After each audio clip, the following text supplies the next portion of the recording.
더 진해졌죠. 위아래를 보면 더 진해져 보입니다. 이런 환자들은 당연히 어떻게 말씀하실까요? 치료를 했는데 더 나빠졌어요. 혹은 어떤 점이 생겼어요 라고 말씀하실 거예요. 그럼 이게 정말 그런지 한번 확인해 볼게요. 자, 가까이 확대해 봤어요. 자, 이건 시술 전 사진입니다. 이렇게 보이죠? 이거는 아까 제가 지루각화증이라고 말씀드렸는데 자세히 보면 세레브리폼 이렇게 뇌처럼 이렇게 주름이 보이죠? 이런 거는 지루각화증이라고 했으니까 여기는 슈트레이저나 혹은 어둠야그 레이저 약간 태우거나 저 같은 경우는 롱치료도 자주 사용을 합니다. 근데 이렇게 일광흑자가 있었죠. 치료하고 나서 보면 어떻죠? 아까는 까맣게 보였는데 지금은 자세히 확대해 봤더니 어떻죠? 똑같은 사진인데 붉게 보이죠. 자, 다시 한번 보이실게요. 까맣게 보이죠? 여기서는 어떻게 보이죠? 확대해 봤는데 붉게 보이죠. 왜 이렇게 보일까요? 실제로는 붉은 병변이에요. 흑자를 없애고 붉은 병변이 남은 거죠. 아까 이 위의 병변에서처럼 이런 일이 생긴 거죠. 근데 우리가 마치 여기서는 훨씬 더 나빠진 것처럼 보이죠. 이런 걸 우리가 착시라고 부릅니다. 왜 그럴까요? 우리의 눈은 색을 정확하게 인식하지 못해요. 이 색이라는 건 결국 빛의 파장과 연결되어 있는데요. 예를 들어서 우리가 빨간색을 보는데 이 빨간색이 756나노미터라서 우리가 이걸 주황색으로 인식하느냐? 전혀 그렇지 않다는 거죠. 우리가 대략 주변 색깔하고 비교해서 대략 이런 정도로 보이는 것들을 빨간색이라고 한다 라는 거예요. 이게 개인마다 차이가 생기는 거죠. 자, 여기도 잘 보시면 여기는 하얗고 밝죠. 여기는 약간 어둡죠. 그럼 우리 눈은 이 주변 환경과 고려해서 얘도 약간 명도가 떨어지니까 여기는 어두울 거라고 판단을 하는 겁니다. 그러니까 우리가 이게 붉은 병변이라는 걸 알고 있고 다시 보는데도 어떻게 보이죠? 까맣게 보이죠. 회색으로. 이게 우리 눈이에요. 우리 눈이 생각보다 정확하지 않다는 거죠. 그래서 제가 시술 전에 항상 사진을 찍는 거고 이런 골치 아픈 평광사진, 교차 평광사진을 찍는 이유입니다. 우리의 눈이 정확하지 않고 우리의 생각이, 우리의 기억이 그렇게 정확하지 않다는 겁니다. 다음 또 넘어가 보겠습니다. 오늘 제가 진료 끝나고 촬영을 해서 목 상태가 좋지 않습니다. 양해해 주시기 바라겠습니다. 두 번째는 일광흑자도 치료가 어려운데 가끔 이제 기미하고 동반되는 경우가 있어요. 우리 이제 기미 치료가 훨씬 어렵다고 생각하지만 대부분 기미 치료가 더 어렵습니다. 일광흑자 치료를 끝냈는데 보면은 이 아래쪽에 기미가 그대로 남아 있어요.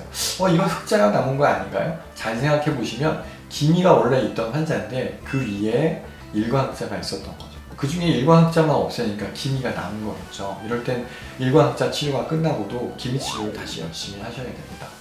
두 번째, 이건 굉장히 무섭게 생겼네요. 교차 평광 사진이고요. 굉장히 무섭게 생겼어요.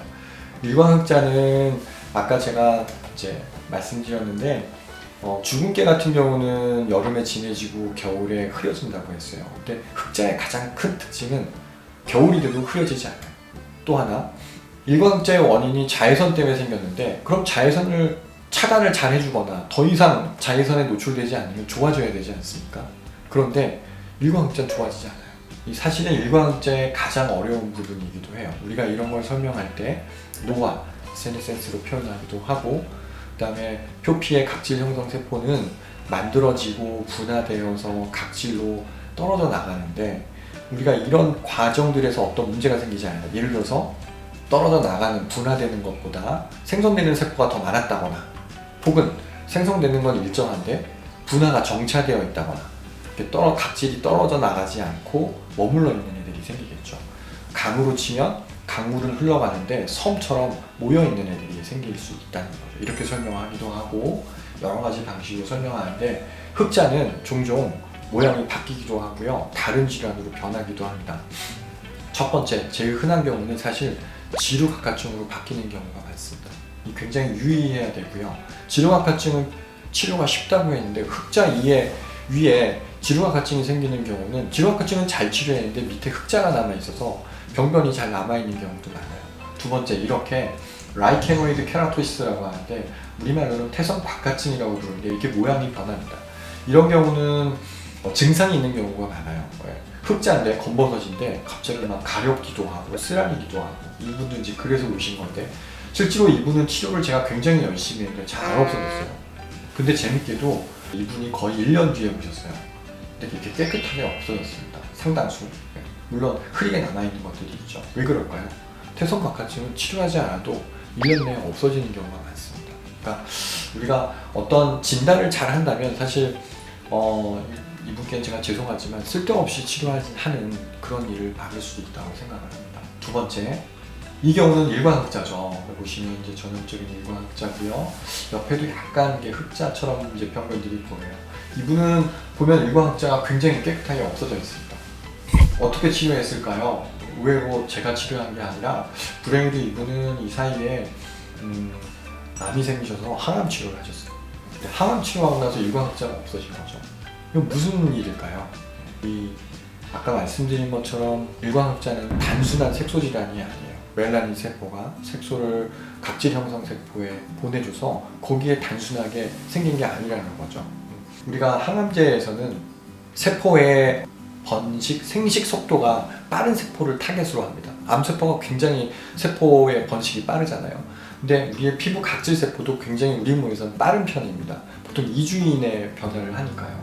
그래서 우리가 머리카락이 빠지고 입안이 헐고 하는 게 이 생식 속도가 빠른 세포들을 타겟으로 하기 때문입니다. 거꾸로 얘기하면 각질이 빨리 탈락되게 하는 이런 항암제 효과가 일광흑자를 깨끗하게 없애준 거죠. 그러니까 우리가 일광흑자의 치료에 있어서 레이저나 이런 걸로 태워서 없앤다거나 꼭 이런 것뿐만이 아니라 레티노이드라던가 이런 것들을 바르는 걸로도 좋아지게 할 수 있고, 혹은 박피로도 일광흑자가 없어지는 이유이기도 합니다. 그러니까 일광흑자를 우리가 너무 쉽게 보는 경향이 있는데 의외로 이렇게 다양한 모습이 있다는 거죠. 두 번째, 여기도 이제 일광흑자처럼 보이는데 이분은 사실 일광흑자가 아니라 넘어져서 다친 색소 침착입니다. 이런 경우는 뭐 보기에는 똑같아 보이지만 치료가 좀 다르겠죠. 그죠? 색소 침착의 경우에는 뭐 여러분들 좋아하시는 레이저 토닝도 사용하시고, 또 이렇게 붉은 흉터에는 저 같은 경우 이제 브이비움 퍼펙터 같은 혈관 레이저도 사용합니다. 또 종종 모양이 굉장히 좀 애매한 병변들이 있는 경우도 있어요. 이건 개인적으로 아직 저도 이 진단이 어떻게 되는지 정확히 잘 모르겠는데 가운데 이렇게 빨간 점처럼 있네요. 그죠? 그리고 색소를 열심히 치료를 했어요. 근데 이렇게 붉게 남아있죠. 일광흑자에서는 바닥에 붉은 병변들이 남아있는 것처럼 이런 경우는 브이비움 퍼펙터를 열심히 사용해서 이렇게 깨끗하게 없애기도 합니다. 그러니까 진단이 굉장히 중요하다는 거죠. 두 번째, 여기 보시면 이제 눈 바로 밑에 일광흑자처럼 생긴 병변이 있어요. 전 당연히 이제 상당히 오래전 2011년이니까 지금부터 10년도 넘은 전 사진입니다. 이분은 일광흑자라고 생각해서 열심히 치료했어요. 그때는 아이펠도 사용하고 QCG 엔자그 레이저도 사용하고 다양한 일들을 했는데 잘 좋아지지 않는 거예요. 시간이 지나면 또 올라오고. 그래서 이분이 거의 10년이 지나서 저한테 다시 찾아오셨어요. 근데 잘 보시면 어떻죠? 기미가 되어서 왔네요. 이건 뭘까요? 일광흑자가 기미가 된 걸까요? 아까 지루각화증으로 바뀔 수도 있고 퇴선각화증으로 바뀔 수 있다고 했으니까 그럼 일광흑자가 기미로 바뀌기도 하느냐?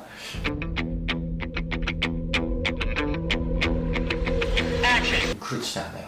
처음부터 기미였던 거죠. 우리가 기미하고 일광흑자를 혼돈하기 어려울 거라고 생각하지만 사실 색소질환은 자세히 눈여겨보시지 않으면 혼돈하는 경우가 굉장히 많습니다. 이런 경우에는 우리가 기미 치료를 처음부터 생각하고 염두에 뒀다면 훨씬 결과가 좋았을 거라고 생각합니다. 이런 경우도 마찬가지네요. 그죠? 이렇게 우리가 여러 가지 병변들이 막 모여 있어요. 이런 경우는 아까 잘 보시면 약간 볼륨감이 있죠. 튀어나와 있죠. 지루각화증입니다. 그죠? 요건 일광흑자죠. 사이즈가 크니까. 요거는 이런 게 있을 때 뭘 물어봐야죠? 환자한테 주근깨가 있었냐 물어봐야겠죠. 이렇게 동반되어 있을 때 저 같은 경우는 이런 경우에 제일 먼저 롱치로 제트맥스 프로를 먼저 사용합니다. 잔털도 없애주고 겉표면에 있는 것들을 없애주고 그 다음에 CO2 레이저나 이런 것들을 사용해서 그 다음에 지루각화증을 좀 없애주고, 일광흑자는 아까 말씀드린 것처럼 QCG 치료 아콜레이드를 사용해주고, 약간 붉은 병변이 있죠. 여기에는 브이비움 퍼펙터 혈관 레이저를 사용합니다. 하루에 너무 많은 레이저를 사용하는 거 아니에요? 이렇게 4가지, 5가지 이상 사용하는데 그렇지 않아요. 거기에 맞는 부위에만 이 레이저를 쓰니까 사실은 효율적으로 쓰는 거고 훨씬 더 적은 양의 레이저를 사용할 수 있습니다. 그래서 이렇게 흐리게 남았을 경우 이럴 때 이제 기미 치료에 준해서 쓰면 되겠죠. 최근에 저희는 뭐 피코 슈가라던가 피코 웨이라던가 혹은 어퍼스티 웨이브 충격파로 가지고 이런 것들을 이용해서 같이 치료하고 있고, 고주파라든가 이런 것도 같이 사용하고 있습니다. 자, 개인적으로는 제가 굉장히 어려워하는 환자였고 깨끗하게 치료하지 못하고 이렇게 흐린 면건들이 남아있어서 아쉬워했던 환자인데 흑자에서 이렇게 치료가 어려운 경우가 있고 아까 편광사진에서 붉은 벽돌 색깔로 나타내어 있는 병변들은 사실 진피층에 있는 색소, 더말 멜라노파지라고 하는데요. 이런 것들을 생각을 좀 해주는 게 좋다고 생각했습니다. 이 환자는 이제 편광사진에서 보면 이렇게 흐리게 병변이 남아있는데 진피층에 있는 색소들입니다. 진피층에 있는 색소들은 실제로 우리 육안에 어떻게 보일까요? 처음엔 더 진하게 보이는 부분이 진피층에 있는 색소들 부분이겠지만 실제 진피층에 있는 부분의 색소만 있을 때는 굉장히 흐리고 약간 좀 그레이톤, 회색빛 가깝게 보입니다. 그 이유는 바닷물 가까이에 빨간색 볼펜이 있으면 빨갛고 선명하게 보이겠지만 더 깊이 있다면 어떻게 볼까요? 아마 뿌옇고 흐리게 보일 거예요. 그런 원리와 같습니다. 이분은 이렇게 이제 색소가 남아있어서, 흑자가 남아있어서 조직검사를 했어요. 보시면 이게 이제 표피죠. 조직검사로 여기가 표피고 이 부위가 진피가 됐는데 이 부위, 이 까만 것들이 멜라닌들이 진피층에 내려왔을 때 마크로파지라는 대식세포가 나와서 얘들을 잡아먹는 거죠. 잡아먹은 양이 적을 때는 상관없지만 많이 모여있으면 이렇게 우리 눈에 진하고 선명하게 보이게 됩니다. 이런 경우는 일반적인 레이저 치료로 치료가 굉장히 어려워서 조금 달리 치료를 해야 되고 기미 치료와 비슷하게 접근을 하는 게 좋습니다.